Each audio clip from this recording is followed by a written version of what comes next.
Assalamualaikum warahmatullahi wabarakatuh.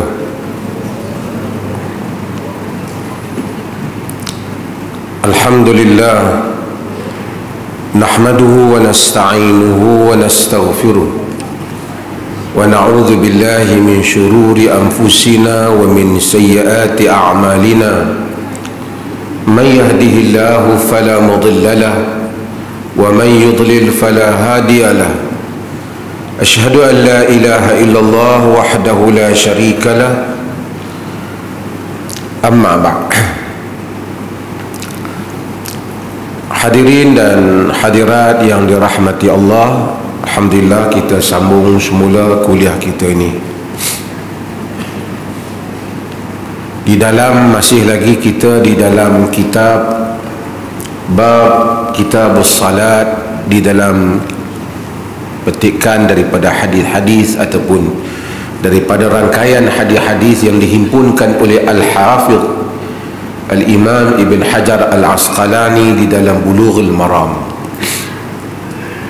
Seperti mana yang kita tahu bahawasanya sebelum kita mula, ilmu adalah merupakan sesuatu yang memandu manusia.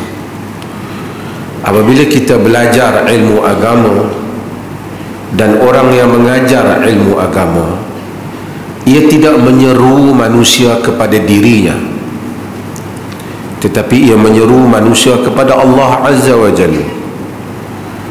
Semua orang, sebesar mana pun dia, sehebat mana pun dia, terdedah kepada salah dan silap. Al-Quran dan Sunnah tidak salah dan tidak silap. Maka orang mestilah membetulkan, ataupun kita mestilah sentiasa membetulkan kenapa kita belajar dan kenapa kita mengajar. Allah Azza wa Jal dalam surah Ali Imran mengingatkan Nabi sallallahu alaihi wasallam, "Ma kana li basharin an yu'tiyahu Allahu al-kitaba wal hukma wan nubuwata ثم يقول للناس كونوا عبادا لي من دون الله ولكن كونوا ربانيين بما كنتم تعلمون الكتاب وبما كنتم تدرسون." Maka li basharin, tidak wajar bagi satu orang manusia, tidak boleh, tidak seharusnya bagi satu orang manusia, ayyutiyahullahu alkitaba wal hukma wan nubuwata, yang Allah berikan kepadanya kitab, hikmah dan kenabian, nubuwah, prophethood. Thumma yaqulu lin-nasi kunu ibadan li min dunillah, kemudian dia menyatakan sembah aku selain daripada Allah Ta'ala. Hatta Nabi tidak menyuruh orang menyembahnya. Allah kata walakin kunu rabbaniyin, tapi dia kata jadilah kamu semua orang yang mengaji rabbaniyin, yakni jadi ulama yang beragama kerana Allah. Bima kuntum tuallimuna alkitab wa bima kuntum tadrusun, dengan apa yang kamu mengajar tentang kitab dan dengan apa yang kamu belajar. Hadirin dan hadirat, Quran mengingatkan hakikat ini supaya kita remind, kita mengaji, kita tidak berkiblatkan kepada guru, tapi kita berkiblatkan kepada Quran dan Sunnah. Kalau ada pandangan guru dan tindakan guru yang salah menyanggahi Al-Quran dan Sunnah, kita mendahulukan Quran dan Sunnah. Terutama manusia semua saja terdedah, saya yang lemah, tuan-tuan juga, orang lain juga mungkin terdedah kepada banyak kelemahan diri kita. Tindakan kita mungkin salah, kita mungkin guru, kita tak boleh ajar. Sekalipun saya salah, awak kena ikut saya. Kun amama syaikhika kamaid amamil ghasil, kata sebahagian golongan yang melampau di dalam berguru. Jadilah kamu di hadapan gurumu seperti mana mayat di hadapan orang yang memandikannya. Maksud dia jurih ke, dia apa, mayat tak boleh buat apa. Saya ingatkan hakikat ni pada hadirin dan hadirat kepada sistem manhaj di negeri Perlis ini yang kita belajar, dan ini yang sentiasa kita tegaskan. Pihak polis bahagian jenayah komisen jumpa saya beberapa minggu yang lepas, cerita tentang banyak orang tubuhkan ma'had tahfiz ni. Baguslah tubuh ma'had tahfiz ni, tapi dia kata ada, alhamdulillah bukan di negeri Perlis lah, di satu negeri jiran kita, ma'had tahfiz tu saya ingatnya duk kutip duit dia dalam akaun 2 juta lebih, personal account, tak ada audit, tak ada apa. Atas gambar sekolah dia yang saya ingat, pelajar-pelajar dia yang beberapa orang tu, orang ramai pun donate pakat bagi derma. Guru tukar kereta-kereta mewah. Saya bukan kata salah pakai kereta mewah, kalau duit sendiri tak ada masalah, tapi orang donate, orang derma untuk tujuan yang lain.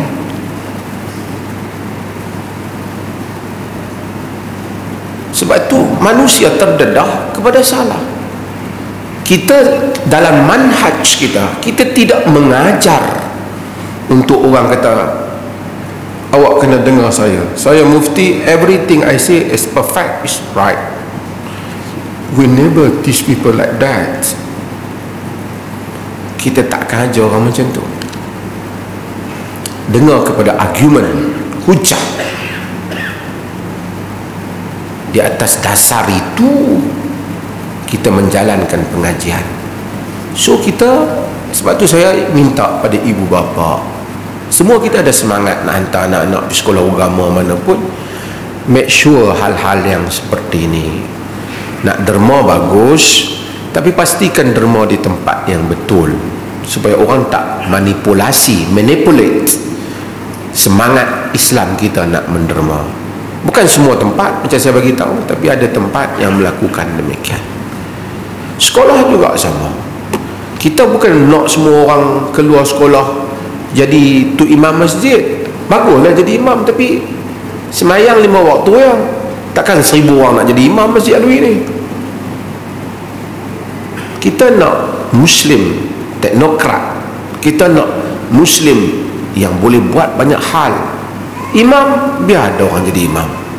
Bukan semua orang bacaan dia sedap. Ustaz pun bukan semua orang kita nak jadi ustaz. Nanti berebut mikrofon kita ni. Tapi kita nak masyarakat tak boleh dibina dengan semua orang jadi ustaz. Dia kena ada peniaga, kena ada engineer, kena ada.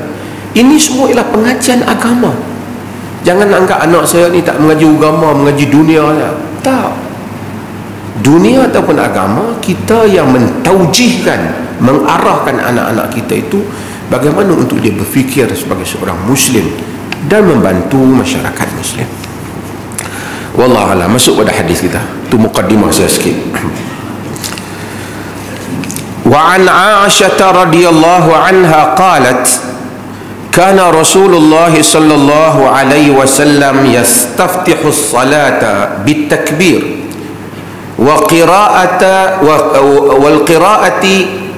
بالحمد لله رب العالمين وكان إذا ركع لم يشخص رأسه ولم يصوبه ولكن بين ذلك وكان إذا رفع من الركوع لم يسجد حتى يستوي قائما وإذا رفع رأسه من السجود لم يسجد حتى يستوي جالسا وكان يقول في كل ركعتين التحية وكان يفرش رجله اليسرى وينصب اليمنى وكان ينهى عن عقبة الشيطان.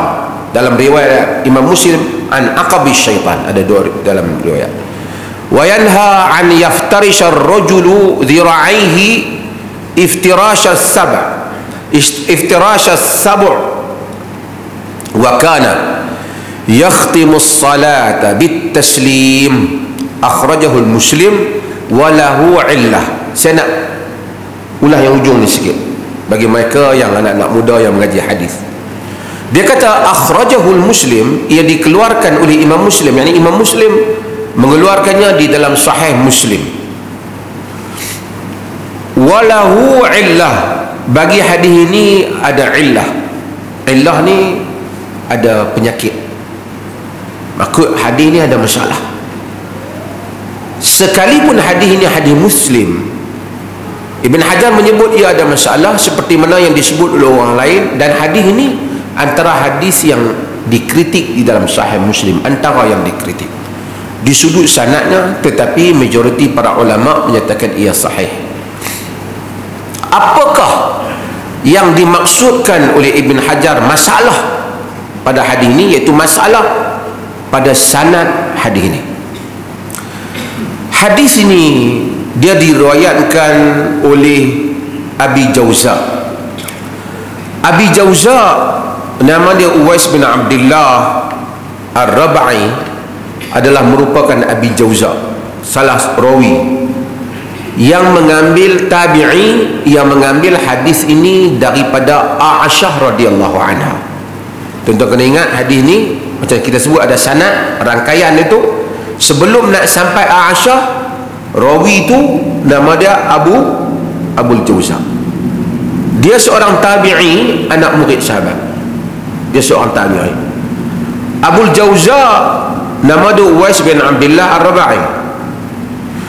Isu yang dibangkitkan ialah Al-Bukhari kata Abul Jauza tidak berjumpa dengan Aisyah. Yang ni dalam ilmu hadis dia hendaklah berlaku kesinambungan rawi. Dia kata syarat hadis sahih itu mattasala sanaduhu binaqlin adlin dhabitin an mislihi ila muntaha min ghairi syadhin wala illah. Mattasala sanaduhu, apa yang bersambung sanadnya. So dia kata sanad tak connected, tidak bersambung. Sebab Abul Jauza, Bukhari kata tak berjumpa dengan Aisyah radhiyallahu anha. Bukan personal Abu Jauza dipertikaikan, tapi dia mesti berjumpa, kena ada bukti dia berjumpa dalam satu disiplin Bukhari. Okey. Di dalam riwayat yang lain, Abu Jauza kata arsaltu rasulan ila Aisyah radhiyallahu an liyas'alaha. Aku hantar seorang wakil ke Aisyah radhiyallahu anha untuk bertanya Aisyah tentang hadis ni. Kata Abu Jauza.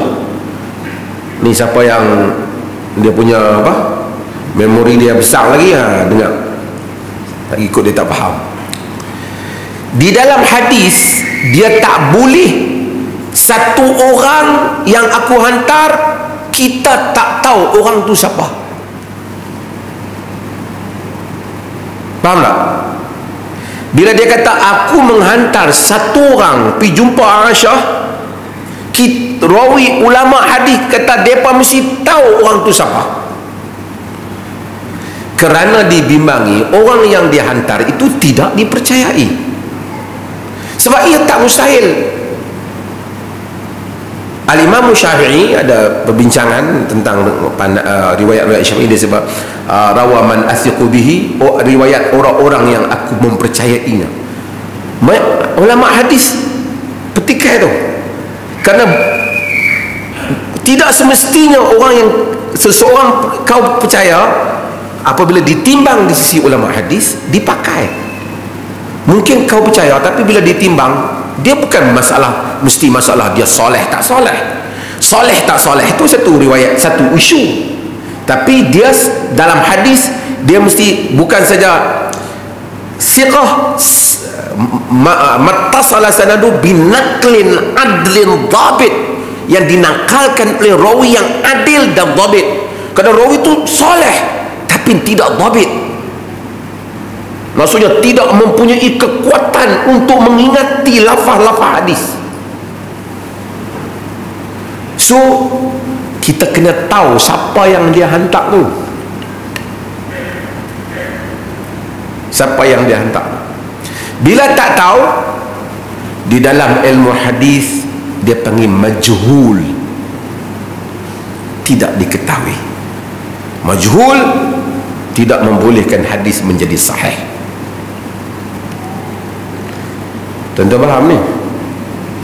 Saya buat contoh lah.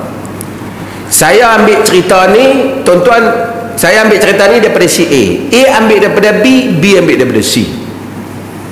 Saya tak petikaikan A, saya tak petikaikan B, tapi B tak jumpa dengan C. Dia kata, hang dengar mana? Aku dengar daripada, aku ambil daripada C. Hang jumpa dia? Aku tak jumpa lah. Ada kawan aku bagi tahu. Dia tak mention kawan dia tu siapa. Bila dia tak mention, kita tak boleh nak timbang, nak memutuskan kawan dia tu boleh pakai ke tak boleh pakai. Ni nak cerita detailnya ilmu hadis ni. Sebab tu dia ada bab tentang jahalatul ruwah. Bila rawi tidak diketahui, jahalah nama dia di majhulul hal, majhulul ain dia panggil. Kadang-kadang nak kena tahu, it's not only I know his name, but also his background. Dia siapa, apa komentar orang lain tentang dia. Tuan-tuan faham? Supaya bila sampai ke peringkat itu, baru roh hadis itu boleh dinilai. Dalam kes ni mereka kata Abul Jauza punya roh yang dia hantar tu kita tak tahu, so kita tak boleh masyhur. Habis itu Muslim riwayat dan letak dalam Sahih Muslim, pada nilaian Muslim sahih. Apa andaian yang menyebabkan Muslim menganggapnya sahih? Wallahu a'lam. Pasal Muslim ke Bukhari dia pun tak detail lah ni, tapi kita mungkin simpul beberapa benda. Pertama ialah Abu Jauza ni dia meninggal pada tahun 83 Hijrah. Aisyah radhiyallahu anha meninggal pada tahun 58 Hijrah. Dalam tempoh masa tu ada kemungkinan besar Abu Jauza memang jumpa dengan Aisyah. Mungkin dia hantar satu orang, after that, selepas itu dia jumpa Aisyah di atas time masa. Kerana ni dua disiplin. Tuan-tuan tak faham pun buat macam faham ya. Mukadimah ni bagi payah sikit. Kerana ada dua disiplin. Satu disiplin Al-Bukhari, satu disiplin Muslim. Kenapa Bukhari tu diangkat lebih kuat pada Muslim? Sebab Bukhari dia bukan saja mesti rawi berjumpa, dia mestilah mensyaratkan bukti berjumpa. Apa bukti yang jumpa dia? Ada riwayat dia berjumpa, fulan berjumpa. Imam Muslim dia hanya mensyaratkan al-mu'asarah. Mu'asarah ni sezaman. Bamat kita duduk di Perlis, semasa zaman saya pun duduk di Perlis. Tak ada bukti berjumpa, tapi logiknya boleh jumpa lah. Satu orang rawi hidup pada zaman yang sama dengan rawi yang dia ambil. Rawi itu duduk di Kufah dan rawi itu pun pernah masuk ke Kufah. Dan okey, kita boleh terima. Dengan syarat kedua-dua rawi itu dipercayai. Tapi kalau dia mahabak, dia ambil daripada satu rawi ni, tengok rawi tu mati 10 tahun dah dia ambil, susah. Ini mesti geng mimpi tadi. Geng mimpi yang kita duduk pening dah. Puak tu boleh. Puak tu kalau tak ada ilmu hadis dah, dia selak terai ambil hadis atau pening.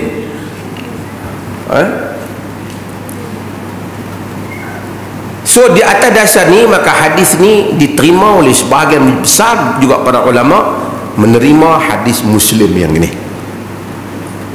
Tuan-tuan faham cerita saya cerita ni? Maka kenapa Muslim riwayat Muslim kata sezaman.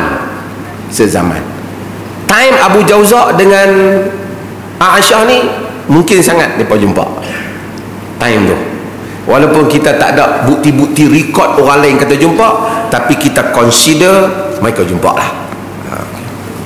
Faham tuan-tuan?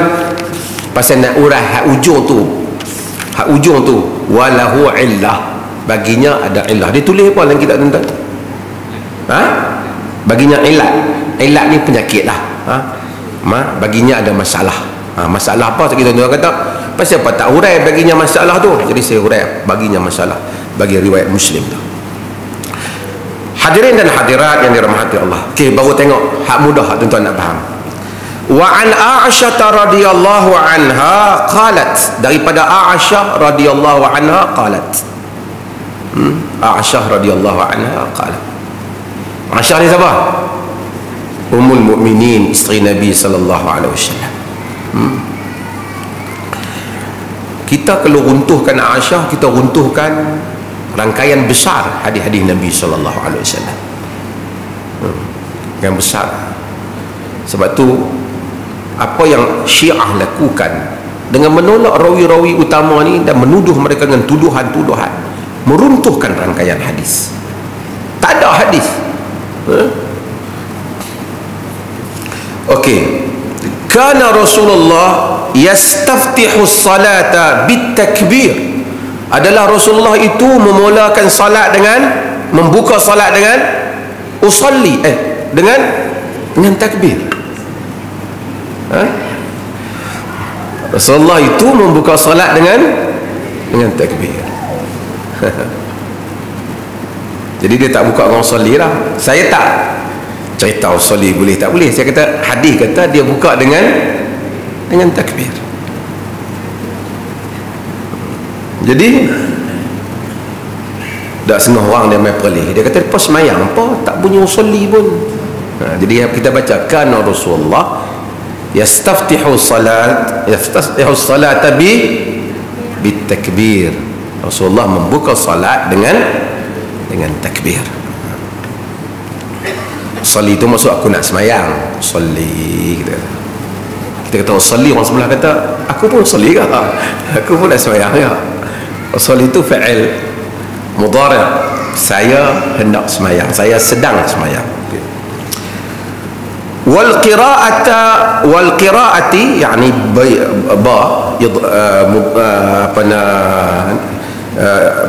ba tadi yani bil qira'ati ataf boleh. Wal qira'ati bihamdillah, tapi maksud alhamdulillah alhamdulillahirabbil alamin, dan dengan pembukaan alhamdulillahi rabbil alamin. Hadirin dan hadirat yang dirahmati Allah, saya nak sebut sikit bab ni tentang Nabi buka semayang dengan takbir. Kita semua tahu Allahu Akbar, yakni takbir apa? Takbiratul ihram. Takbir ni wajib.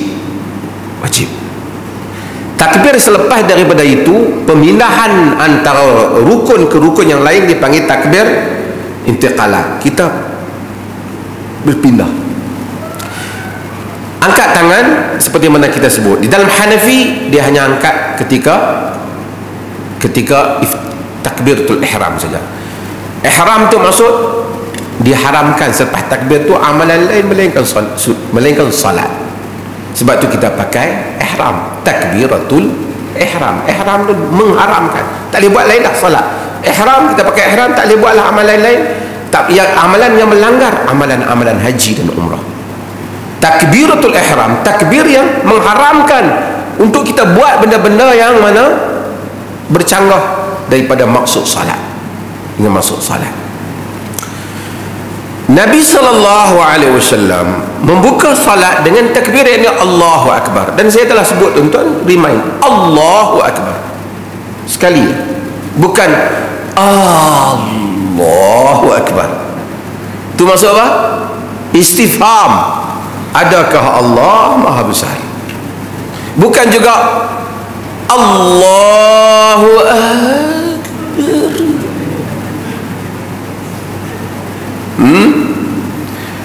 tu istifham pada akbar, maksud Allah, adakah ia maha besar?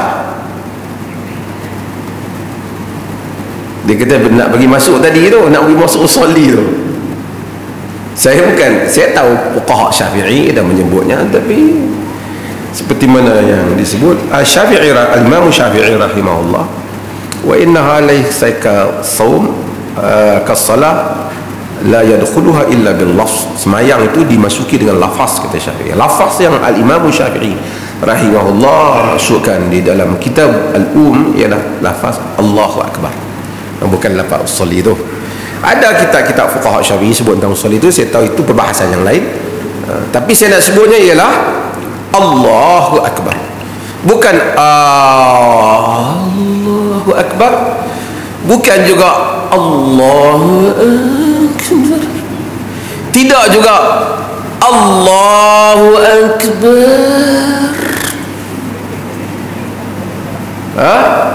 Akbar maksudnya ni gendang.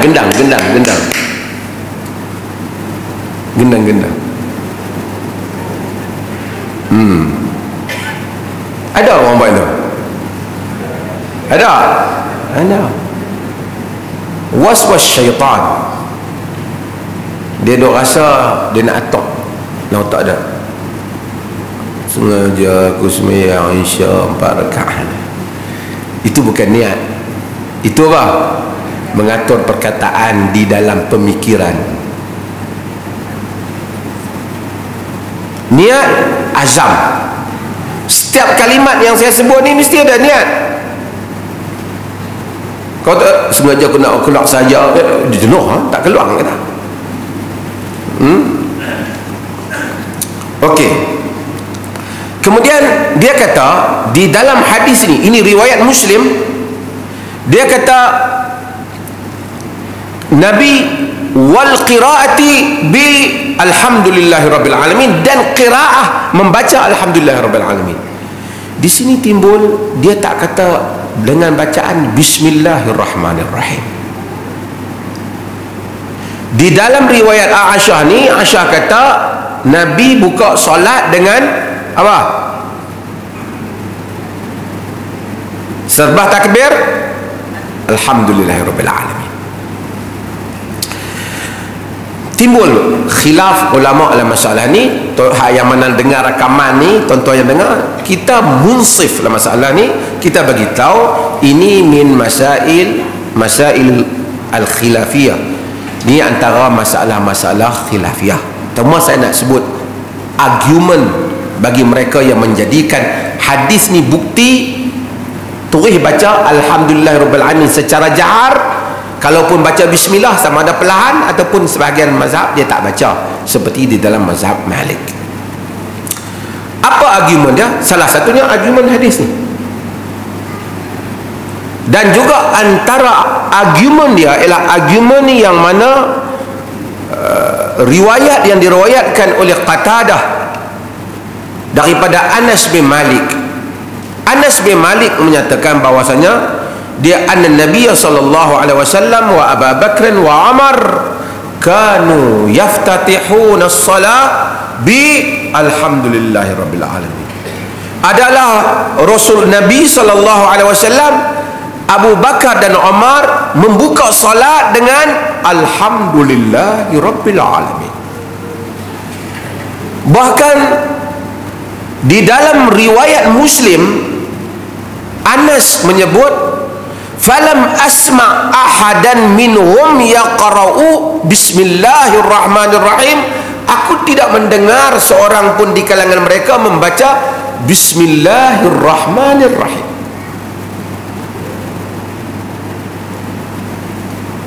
Ini argumen hujah golongan yang menyatakan bahawasanya tak jahar dengan bismillah ataupun katanya tak baca bismillah.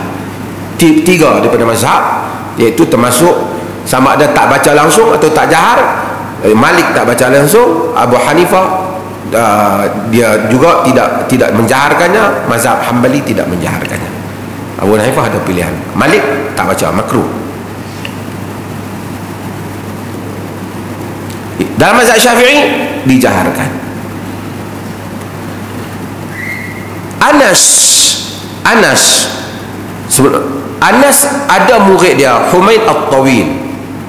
Tentang dengar bagi clear, ni dia technical ilmu hadis. Humaid At-Tawil dia meriwayatkan bahawasanya Nabi sebut bismillah. Humaid siqah, tak ada tikai, rawi yang dipercayai. Cumanya Humaid ni bukan sahabat, dia tabi'i, anak murid Anas bin Malik. Anas ni kita dah baca dia sahabat. Anas bin Malik sahabat Nabi, anak kepada Ummu Sulaim. Dia serve Nabi, dia jadi khadam Nabi 10 tahun lamanya. Dia duduk di belakang Nabi, dengar Nabi solat. Kemudian Abu Bakar dan Umar, dia kata di dalam riwayat ini yang diriwayatkan oleh Al-Imam Al-Bukhari dan Muslim, menyatakan bahawasanya dia Nabi buka dengan Alhamdulillah. Dalam riwayat Muslim dia kata dia tak dengar apa? Bismillah. Dengar betul cerita ni. Lagi melompat pula hak negeri lain tu. Dengar betul-betul. Bukan orang kata hampa semayang salah, orang cerita argument fuqaha. Bagi mereka yang kata baca, mereka antara hujah mereka ialah Humaid tadi yang kata ada bismillah, anak murid Anas, riwayat daripada Anas. Cumanya Anas ni ada ramai anak murid. 14 anak murid dia yang dipercayai meriwayatkan daripada Anas tak ada bismillah, kecuali Humaid seorang.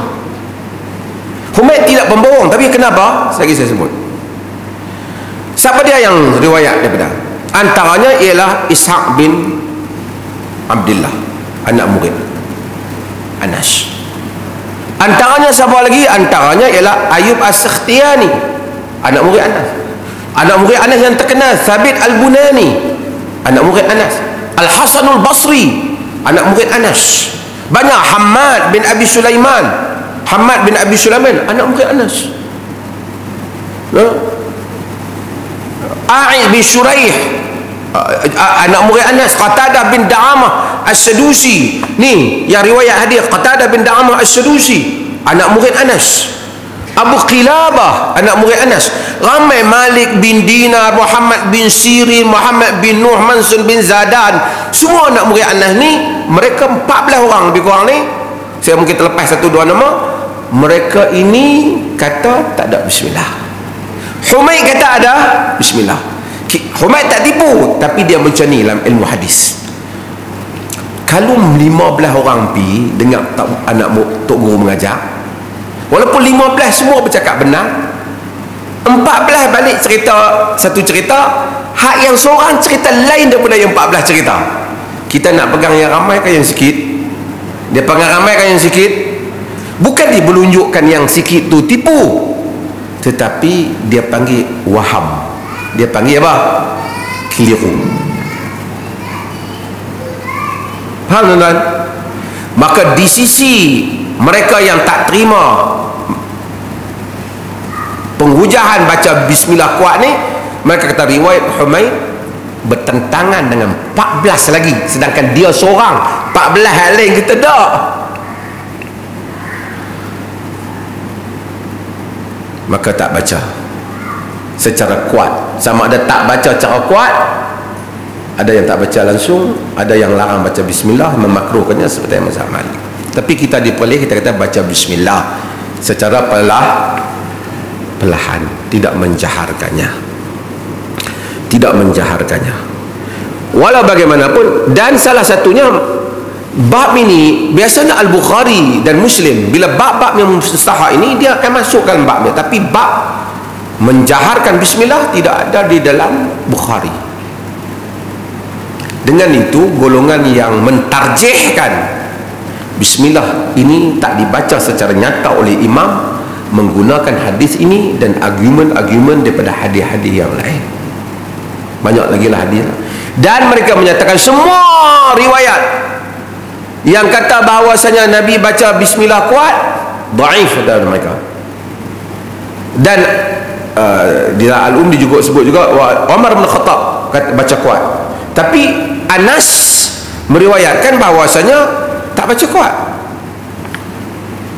Omar, bab ni kita taklah berbalah, kita kata khilaf mu'tabar. Cuma kalau orang hak kita, pasal apa duk sebut sangat? Nak sebutlah kok hak orang duk terkejut hampa tak baca bismillah tu kira pelik. Tak pelik. Itu dalam mazhab yang majoriti, dan itu adalah argument dia. No, kami nak baca kuat, bacalah. Tu imam baca kuat, kita pun tak apa. Tak adalah masalah duk subhanallah, tak ada orang tu subhanallah ke belakang. Kita tahu itu di dalam mazhab al-Imam Syafi'i dan alasan-alasan yang dia telah sebutkan di dalam mazhabnya. Faham tuan-tuan? Kan? Dan kita pun tak payah api. Apa tahu kami yang betul, yang tak betul.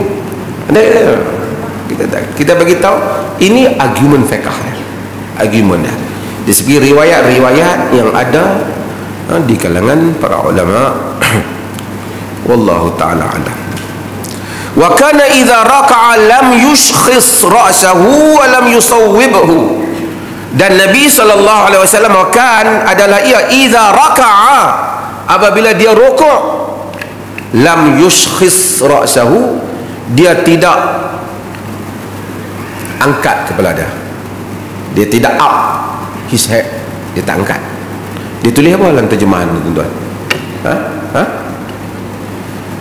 Seperti dia syakhisun, jelas nampak dia tak angkat kepala ra'sa, walam yusawwibhu, dan dia tidaklah tunduk, dia tidak bend, tunduk kepala dia.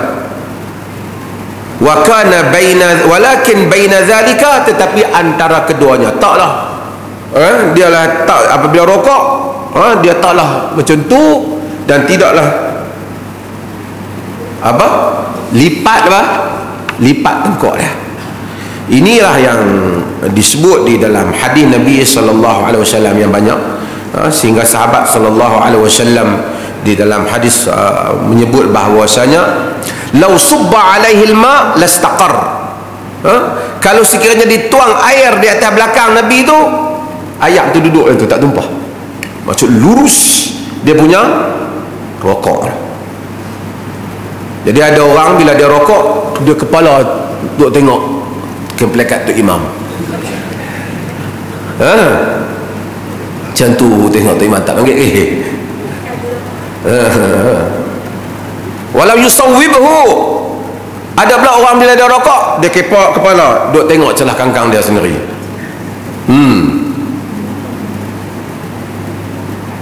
Wa kana baina zalik, antara keduanya. Penting tu, sallu kama ra'aitumuni salli, semayang macam mana kamu tengok aku salat.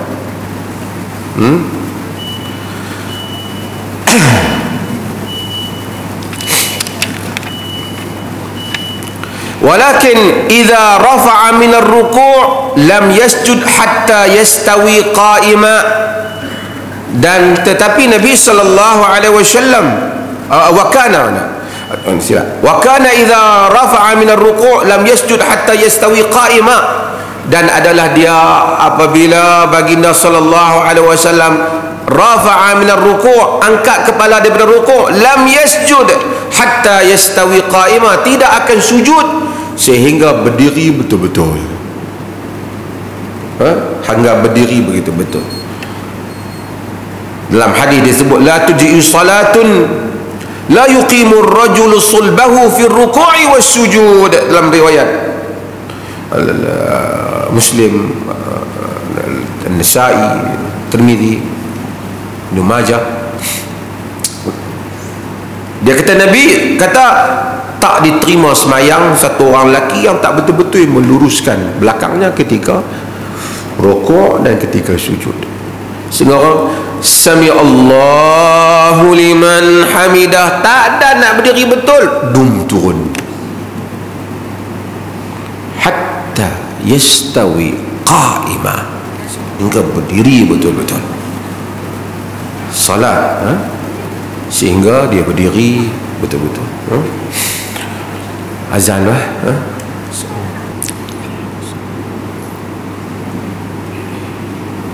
Bismillahirrahmanirrahim. Wa idza rafa'a ra'sahu min as-sujud lam yasjud hatta yastawi jalisa. Dan apabila baginda mengangkat kepalanya daripada sujud, dia tidak akan sujud semula sehinggalah dia duduk betul-betul. Yakni duduk betul-betul antara dua sujud. Macam kita setengah orang bangun Allahu Akbar, tak dan dia nak ni, diturun. Ini dalam berdasarkan hadis la tujzu salatun, tak diterima solatnya. Wa kana yaqulu fi kulli raka'atain at-tahiyyah. Dia menyebut pada setiap dua rakaat at-tahiyyah, iaitu kita sebut apa? Tahiyat. At-tahiyyah itu merujuk kepada bacaan pada. Tuan-tuan baca macam mana? At-tahiyyatul mubarakatus salawatut tayyibatu lillah. Itu adalah riwayat Ibnu Abbas. Dalam riwayat Ibnu Abbas tu dia akan bersyahadah dengan asyhadu an la ilaha illallah wa asyhadu anna Muhammadar Rasulullah. Satu lagi ialah lafaz bacaan tahiyyah yang nanti akan sampai babnya, kita akan bahas, iaitu yang diriwayatkan oleh Abdullah ibn Mas'ud. Dari segi sanad dua-dua sahih, tapi dari segi sanad Abdullah ibn Mas'ud ini lebih kuat, iaitu bacaan yang sebahagian kita baca at-tahiyyatu lillah as-salawatu wat-tayyibat, bahawa assalamu alayka ayyuhan nabi.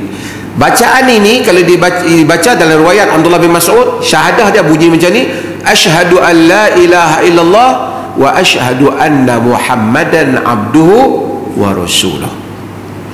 Dari segi sanad, change of narrators, disebut rangkaian perawi sanad, yang ni lebih kuat, dua-dua sahih. Tetapi Al-Imam Syafi'i rahimahullahu ta'ala, dia memilih riwayat Ibnu Abbas yang tuan-tuan baca tu. Itu mazhab Syafi'i, iaitu at-tahiyyatul mubarakatus salawatut tayyibatu lillah, atas alasan, kata Imam Syafi'i, Ibn Abbas ni dia budak, riwayat yang dia ambil daripada Nabi biasanya mutakhir, lewat. Jadi version ni dianggap lebih lewat daripada version Abdullah bin Mas'ud. So dia pakai versi yang the latest one. Tapi kita kata Imam Syafi'i sebut yang sama, cuma kita simpulkan dua-dua ni boleh baca, dua-dua ni versi daripada Nabi sallallahu alaihi wasallam. Sebahagian mazhab mengutamakan riwayat Abdullah bin Mas'ud, itu yang sebahagian kita, terutama sebagai ulama hadis yang lebih cenderung kepada kekuatan sanad ni, dia at-tahiyyatu lillah as-salawatu at-tayyibat. Setiap kedua-duanya boleh dibaca di dalam ni. Tuan-tuan banyak mengaji, banyak mendengar riwayat, dada lebih lapang. Bila tak tahu banyak riwayat, dia duk kata hak orang salah. Saya pernah, satu orang tokoh, saya bukan bela apa, dia dengar ini, saya sendiri dengar dalam telinga saya. Kami pergi jadi tetamu Saudi, jemput umrah, lama cerita. Jadi barangkali dia semayang sebagian Arab, kena baca kuat asyhadu an la ilaha illallah wa asyhadu anna Muhammadan abduhu rasul. Dia balik masa makan, dia kata teruk bapa ni, dia pun kata asyhadu an la ilaha illallah wa asyhadu anna Muhammad abduhu rasulullah. Kita bukanlah pembela Muhammad Abdul Wahab ke apa. Saya kata betul ke? Saya dengar kata. Saya kata dia baca wa asyhadu anna Muhammadan abduhu wa rasuluh. Dia kata dak, ni baca tahiyat iyalah. Tahiyat asyhadu an la ilaha illallah wa asyhadu anna Muhammadar Rasulullah, bukan Muhammadan abduhu wa rasuluh. Saya kata Muhammad Rasulullah itu di dalam riwayat Ibnu Abbas. Muhammad dan abduhu wa rasuluh itu di dalam riwayat Abdullah bin Mas'ud. Kedua-duanya ada. Tak payahlah kita buat terkejut. Kita sangka buruk daripada awal kita dengar, salah. Fiqh luas, riwayat banyak.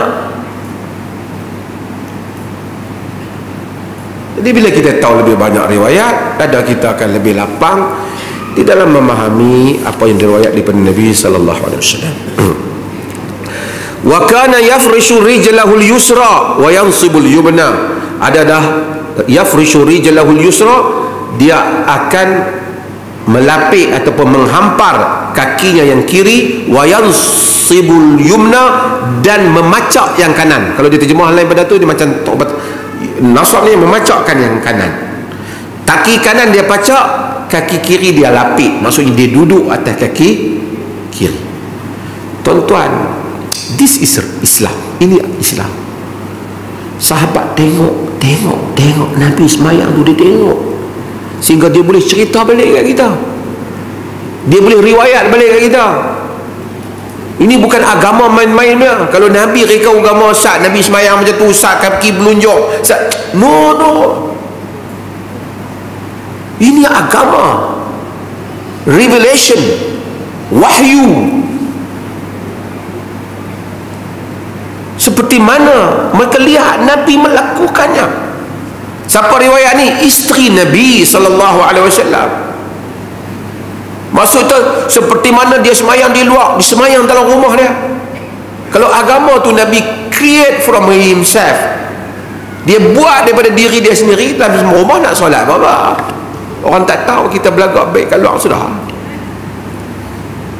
We pretend to be good kat luar cukup lah. Kat dalam rumah tak ada semayang, tidur.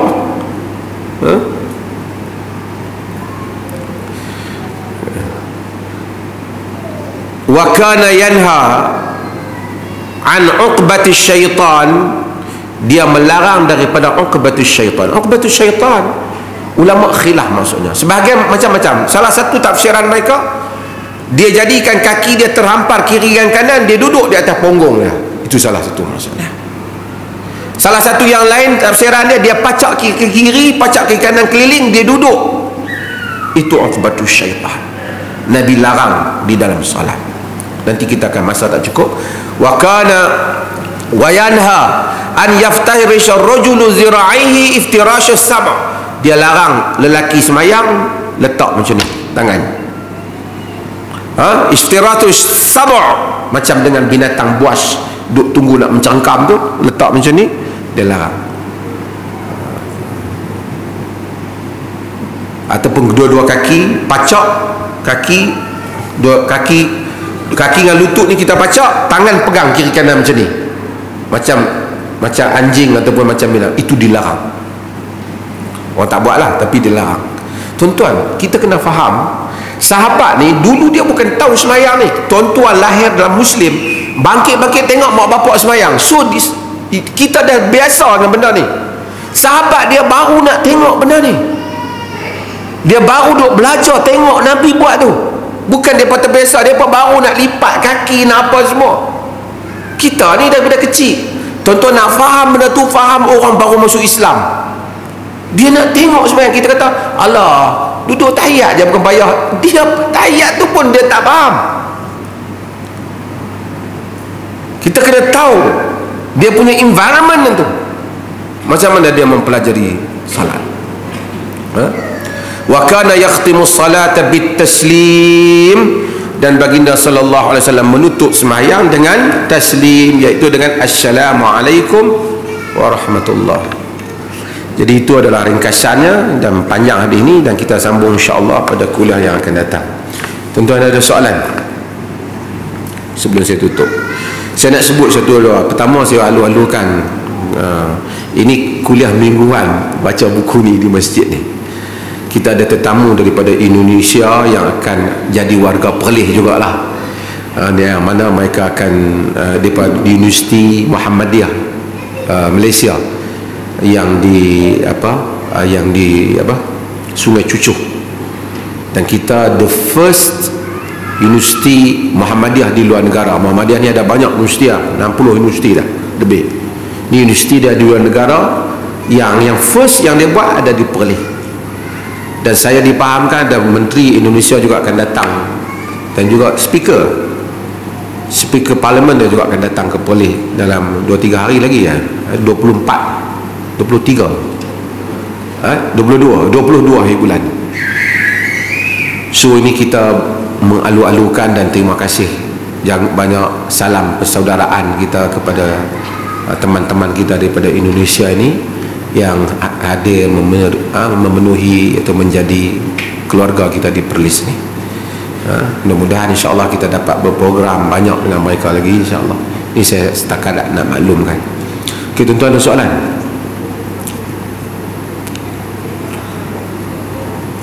Siapa tu? Tak ada soalan, saya dah tutup.